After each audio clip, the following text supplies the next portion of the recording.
دا ملګری تپوس کوي چې څه کسان دي او هغوی په یو کمره کې د جمع مونځ کوي، خو کسان ګڼ دي او کمره کې هغوی نه راځي، نو د دغې رش او د هجوم د وجې نه که هغوی امام یو صف مخکې نه ودروي بلکې امام سره لږ غونتې شاته دی ودرېږي نږدې، نو د دې څه حکم دی؟ نو جواب دا دی چې عامو حالاتو کې د جماعت سنت طریقه دا ده چې کله مقتدیان د یو نه سیوا شي نو امام به مستقل صف کې مخکې ولاړ وي او مقتدیان به ورپسې رستو بل صف کې مستقل بل صف کې ولاړ وي. خو لیکن چې کله د رش یا د هجوم یا د عذر وجوي نو که بیا د امام نه لږ غوندې رستو مقتدیان ودرېږي، اگر چې یو صف فاصله نه وي نو په دې کې څه حرج نشته، د هغوی مونځ کېږي او داسې قسمه جماعت د عذر او د مجبورۍ په وخت کې جایز دی. دا ملګری تپوس کوي چې التحیاتو کې چې کله منګه سبق وایو نو منګه وایو التحیات لله والصلوات والطیبات السلام علیک، نو دی وی که چېرې دا والطیبات دا تا منګه دی السلام علیک سره پیوست کو او داسې وایو چې والطیبات السلام علیک، نو دا مسکیږي او کنه کیږي؟ نو جواب دا دی چې بالکل مسکیږي، په دې کې څه حرج نشته،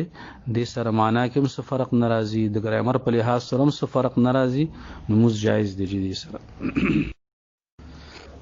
دا ملګری تپوس کوي چې کله منګه سفر کوو نو بعض مواقعو کې منګ ته مجبوری راشي او گاډی منو درېږي مونځ ته، نو منګه په گاډي په سیټ باندې په ناسته مونځ کولی شو او که نه شو کولی؟ نو جواب دا دی چې کله داسې قسم عذر وي چې هغه د بندګانو د طرف نه وي، لکه داسې عذر اوس دا ډریور گاډی نه ودرئ نو دا د بندګانو د طرف نه عذر راغی، نو په داسې حالات کې د شریعت حکم دا دی چې تاسو به فرض مونځ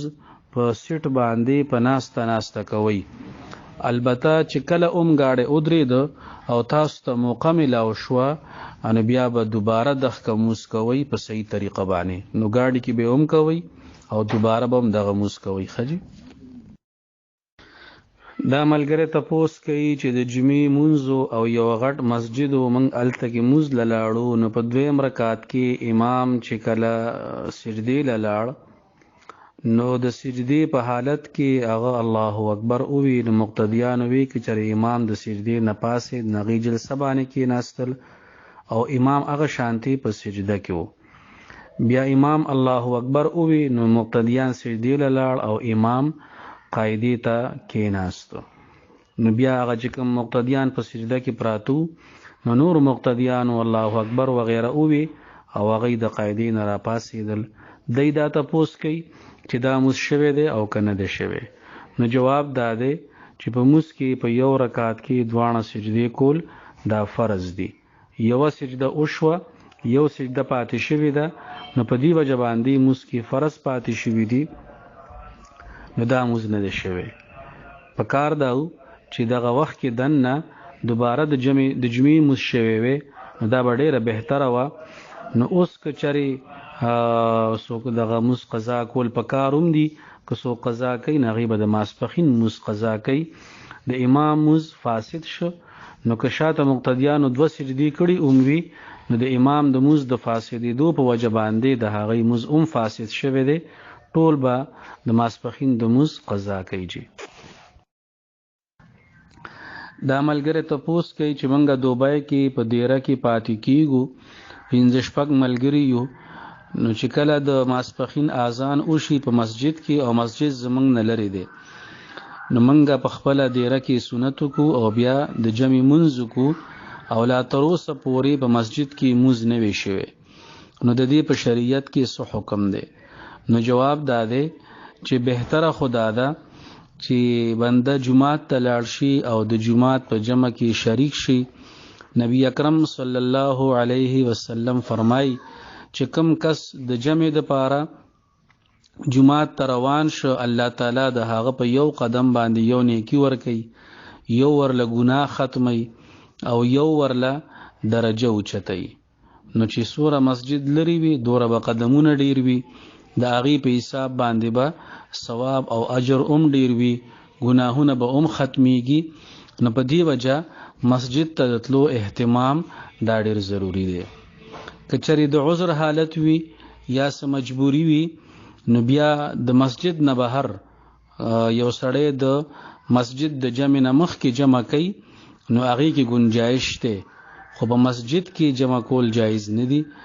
مکروه دي د مسجد د جمع نه مخکې. دا تاسو چې کوم صورت وایي نو دا د مسجد نه بهر واله صورت دی. نو په عامو حالاتو کې خدا سي مکوي، مسجد ته ځان رسوي. که لري وي نو الله پاک به اجر ډیر درکوي، او که نه څه عذر وي ډیوټی لځي یا څه مصروفیت وي د هغې په وجه باندې که مسجد کې لا جمع نه وي شوي نو تاسو که خپله جمع کوئ نو د هغې ګنجایش دی. دا ملګری تپوس کوي چې یو کس د لرګو خرڅولو کاروبار کوي او هغه یو کپنی باندې لرګي خرڅوي، او مثال په طور 50 لرګي دي او د هغې قیمت 800 روپۍ جوړیږي، خو د هغې کپنی منشي دته وایي چې ته به بل د 850 یا د 900 روپو جوړې. نو دی د 900 روپو بل جوړ کی او د کپنی نه د 900 روپۍ والی او 800 روپۍ دی د خپل لرګي قیمت ځان ته ایثار کی او د 100 روپۍ دی منشي له ورکوي. نو دی دا تپوس کوي چې دا د شریعت په نظر کې دا خبره څنګه ده، او دی ورسره دا وایي که چېرې دا کس د منشي له دا پیسې نه ورکوي نو منشي د ده نه بیا مال نه اخلي، کپنی دپاره د ده نه مال نه اخلي، نو دا گویا کې د هغه یو قسم له مجبوري ده.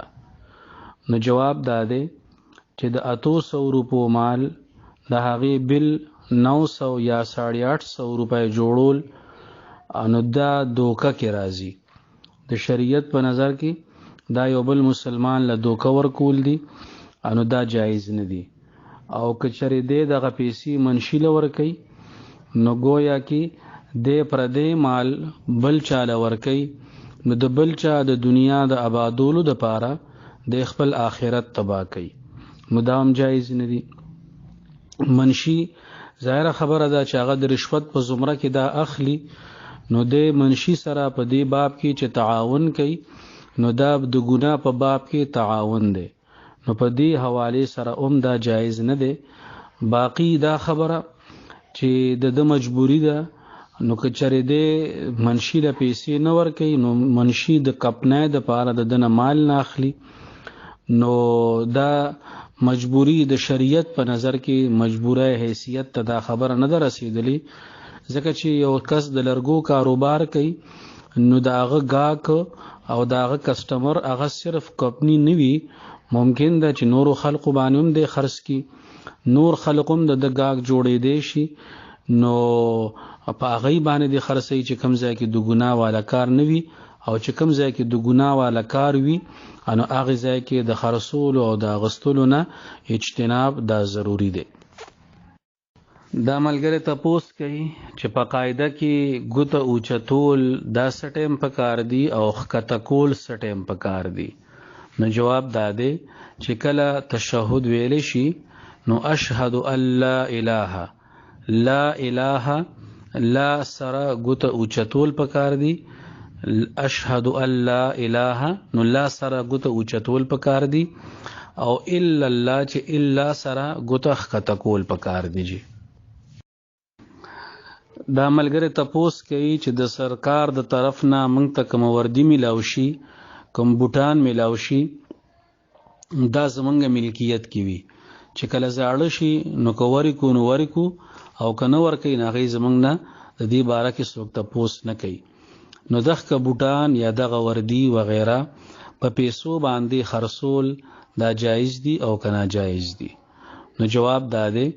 چې داسې قسمه خبرو باره کې د یو ادارې اصول او قوانین هغه بنیادی حیثیت لري، دا به د هغه ادارې په اصولو او په قوانینو باندې دا خبره موقوف وي چې د هغې دې باره کې اصول څه دي. که چېرې دغه اداره هغه بوټان تاسو له درکوي یا وردي درکوي تاسو له، او هغې تاسو ته ووایي چې دا ستاسو ملکیت دی چې تاسو ورسره څه کول غواړئ نو کولی شئ، نو بیا که دغه بوټان خرڅول وي نو بیا به د هغې خرڅول جایز وي.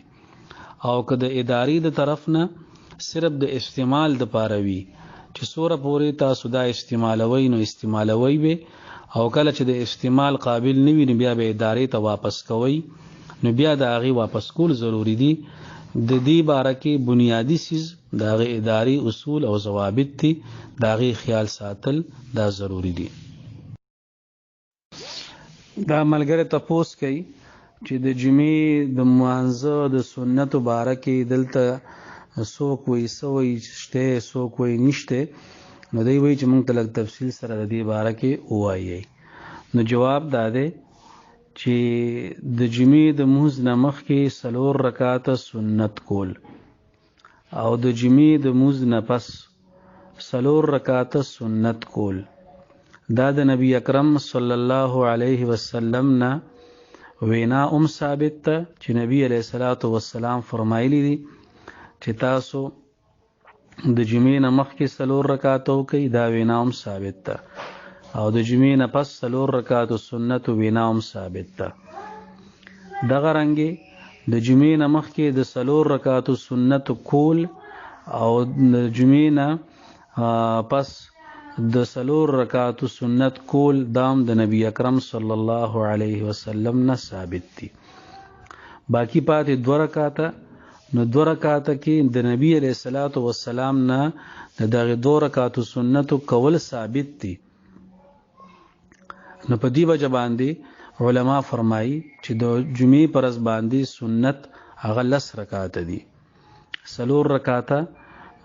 د مونځ نه مخکې د جمعې د مونځ نه مخکې او 4 رکعاته وروسته دا خو تاسو ته زبانی جواب شو او دې کلیپ پسې زه تاسو ته تحریر درلیږم په هغې کې د دې تمام تفصیل او حواله جات موجود دي دا ملګری تپوس کوي چې یو سړی اودس کړی وي بیا د هغې نه پس هغه واړه بول یا لوی بول نه وي کړي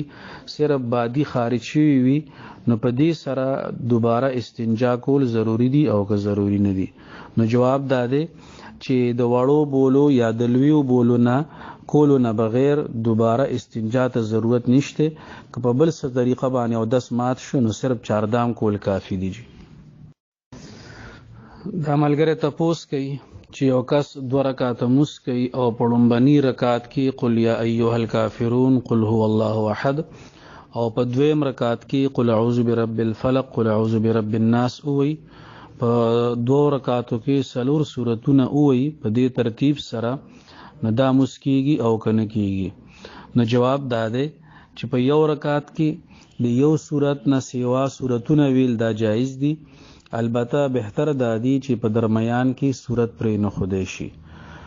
نو که په درمیان کې صورت یو پرې خود یا ډیر پرې خودل او ورپسې بل صورت شروع کوي نو داسې کول مکروه دي نو تاسو لومبي رکعت کې قل یا ایها الکافرون وایي ورپسې قل هو الله احد وایي نو میس کې 2 سورتونه پاتې کیږي نو داسې کول مکروه دي نو مسلسل 4 سورتونه په یو رکعت کې وایي په 2م کې 2 وایي نو داسې به بغیر د کراهت نه جایز وي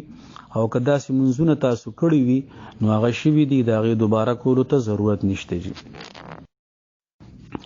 دا ملګری تپوس کوي چې یو ملګري دا الفاظ ویلي دي چې زما دې کلمه نصیب نشي که زه چکر له لاړم نو دی وایي که د هغه چکر ته قابو کیږي او تلل غواړي نو د دې دپاره د شریعت حکم څه دی نو جواب دا دی چې دا الفاظ د قسم دي یو سړی وایي چې زما د کلمه نصیب نشي زه د دنیا نه کافر لاړ شم یا زمونږ عام عرف کې خلق وایي د رسول الله امتی به نه یم نو داسې قسمه الفاظ دا د قسم الفاظ دي نو که د چکر لاړ نو د باندې به د قسم کفاره راځي دا منښته یا بل څه شی نه دی او دا د قسم الفاظ دي جی دا ملګری تپوس کوي چې یو کس بل له پیسې ورکړي د سامان راړلو دپاره او هغه لاړ هول سیل دکان کې سودا وکړه مثال په طور هغه د هول سیل په دکان کې د 2000 روپو سودا وکړه او دغه سودا د پرچون په دکان کې د 2.5 ملاویږي نو آیا دا کس هغه اصل مالک ته دا ویلی شي چې دا د 2.5 روپو سودا ده او دغه 1500 روپۍ ځان ته ایساري کی دې سره متعلق یو بل تپوس د ادام کوي چې یو کس بل له پیسې ورکړي، مثال په تور 200 روپۍ چې ورشه فلان کې سیز راړه، هغه هلته لاړ، هغه دکاندار د دې کس واقف و چا چې سودا کوله، نو هغه دله په 1.5 روپۍ باندې هغه سیز ورکو. نو دی دا تپوس کوي چې دا سیز اصل قیمت خو 200 روپۍ دی او ورکړی دله په 1.5 باندې دی، او ممکن ده که چېرې هغه اصل مالک راغلی وي نو هغه به په 200 ورکو. نو آیا دا 50 روپۍ دی ځان ته ایسارولی شي او که نشي ایسارولی؟ نو جواب دا دی چې لومبني صورت کې خو بالکل خبره واضح ده چې هغه دروغ هم وایي، دوکه هم ورکوي، او پرچون په دکان کې که د هغې قیمت 2.5 روپۍ وي خو لیکن د هول سیل دکان کې اغستی دی، نو ده ته په 2000 میلاو شوی دی دغه سامان، نو دی د مالک ته صفا وایي چې زه تللی یم د هول سیل دکان ته او هلته کې ما ته په 2000 میلاو شوی دی او عام ریټ د دې 2.5 روپۍ دی، نو که مالک ول هغه 500 روپۍ په خپله خوښه باندې ورکوي نو د دپاره جایز دي، او د دپاره په خپل سمي باندې هغه پیسې ایسارول دا د ده دپاره ناجایز دي او دغه پیسې استعمالول د ده دپاره حرام دي. دویمه خبره هغه دا ده چې کله یو کس بل له پیسې ورکي او هغه سودا له لاړ شي او دکاندار دغه وکیل سره رعایت وکړي، نو په دې صورت کې مسله دا ده که چېرې دغه دکاندار د وکیل سره یو خو هغه اصل موکل دی، پیسې ورکوونکی موکل دی او دا کم کس چې لیږي نو دا وکیل دی، نو که چېرې دکاندار د وکیل سره رعایت وکړي، قیمت کې ورته کمې وکړي، نو دا کمې به د ځان دپاره نه ایساري، دا مالک له ورکوي. لہذا که چېرې هغه په 200 روپۍ باندې یو څیز خرڅو او دغه دکاندار او د دې وکیل په میس کې تعلق او پہچان او د هغې د وجې نه د وکیل له په 1.5 دغه څیز ورکو، نو 50 روپۍ د دپاره ایسارول جایز نه دي، دا به پوره مالک له واپس پیسې رسوي. البته په دې کې یو دریم صورت دی او هغه دا که چېرې دغه دکاندار د وکیل له دغه څیز بالکل مفت ورکو، یعنی بیا دی د هغې قیمت ایسارولی شي، ځکه چې مفت په صورت کې دا دی د وکیل له ورکوي، نو هغه دغه پیسې ځان سره کیښودی شي، مالک هغه پیسې او هغه څیز مالک له ورکي، ولیکن که دکاندار کمې کړی نو د کمی په صورت کې د دپاره هغه پیسې پرېښودلی شوي ځان سره ایسارول او د هغې استعمالول جایز نه دي. دا ملګری تپوس کوي چې یو امام دی او هغه د مازدیګر لمونځ پړاوه، نو 3 رکعت باندې هغه چې 3 رکعت یې څنګه وکړو نو کېناست او مقتدیان ورله فتح ورکړه، نو هغه کېناستو سره فوراً ودرېده، نو آیا په ده باندې سجده سهو شته او که نشته؟ او دی دا تپوس هم کوي چې د فرضو یا د واجبو څومره مقدار کې تاخیر وشي نو په هغې باندې سجده سهو واجبېږي. نو لومبنی خبرې جواب دا دی چې کله یو امام یا یو عام مونځ کوونکی په لومبي رکعت پسې کېناست یا 3 رکعت پسې کېناست او هغه ته فوراً یاد شو چې دې ځای کې ماله ناسته نه ده پکار او هغه ودرېده ډایرکټ، نو په ده باندې سجده سهو نشته. او دویمه خبره چې د تاخیر رکن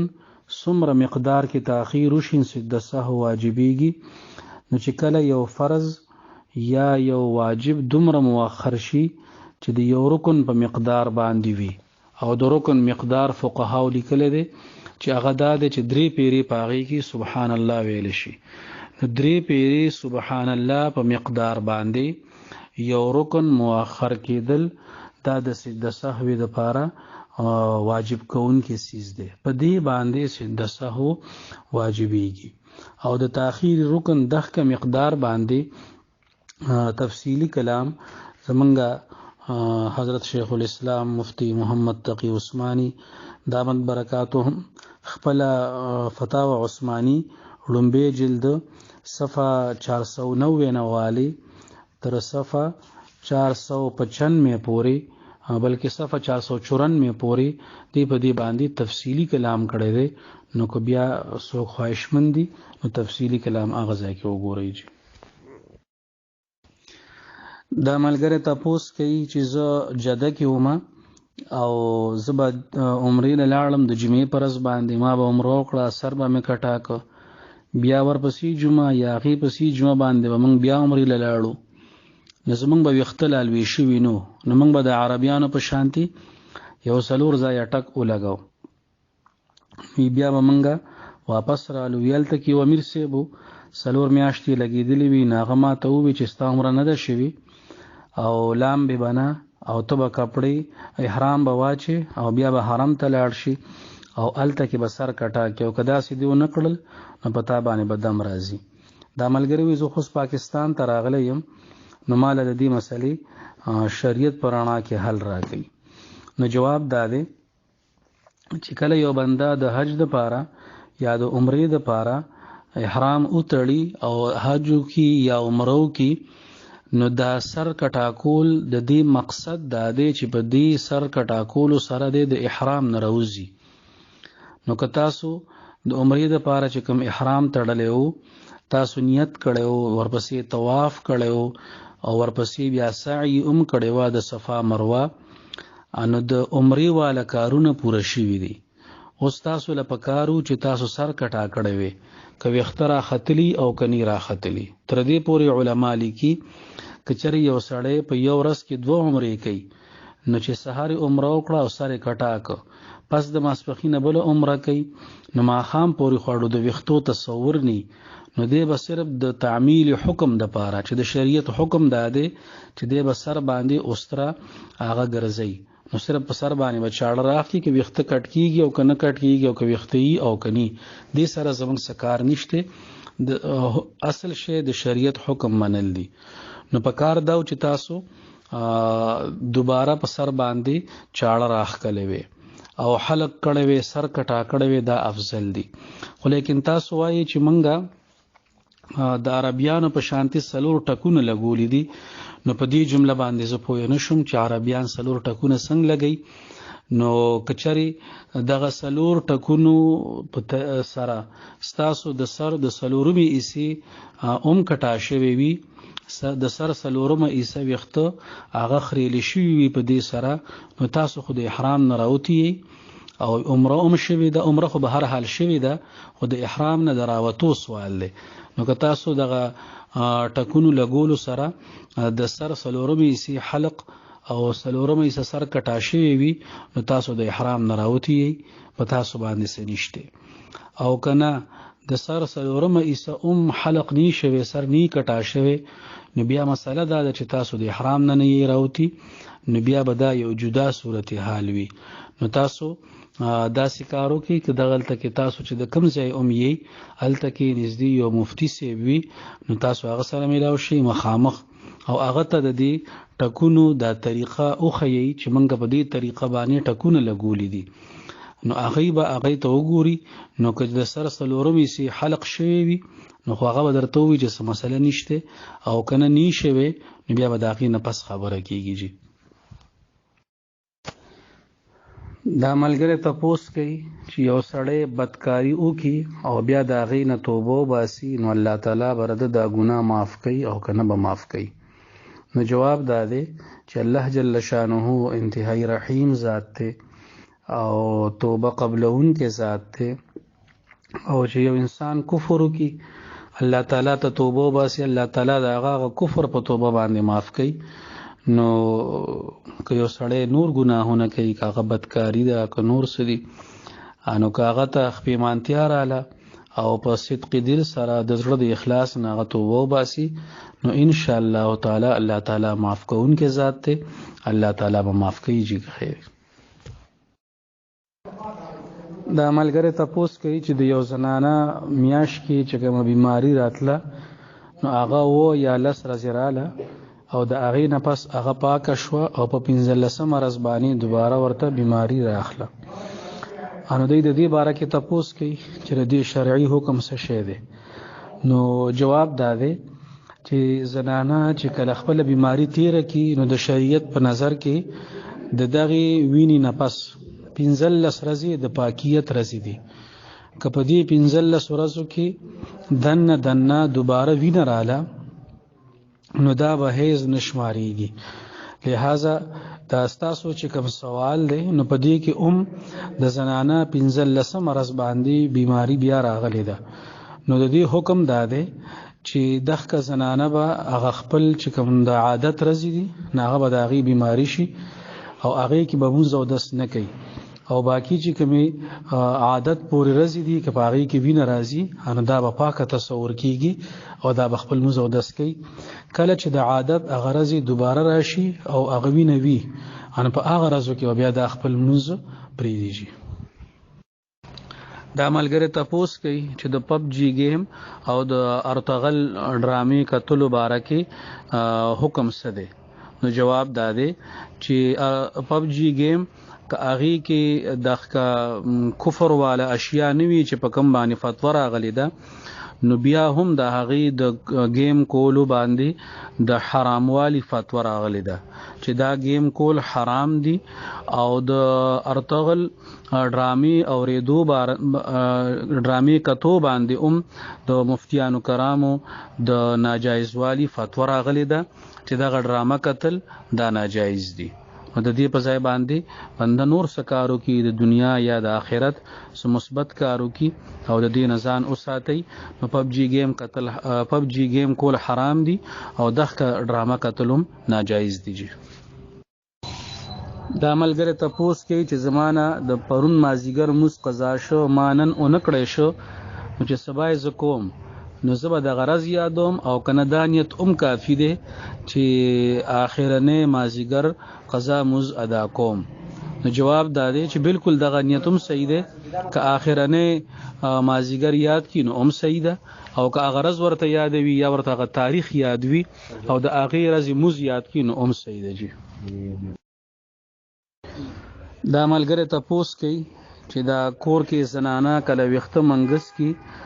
او د منګزولو سره چې کوم ویښته د هغې راوځي نو دغه ویښته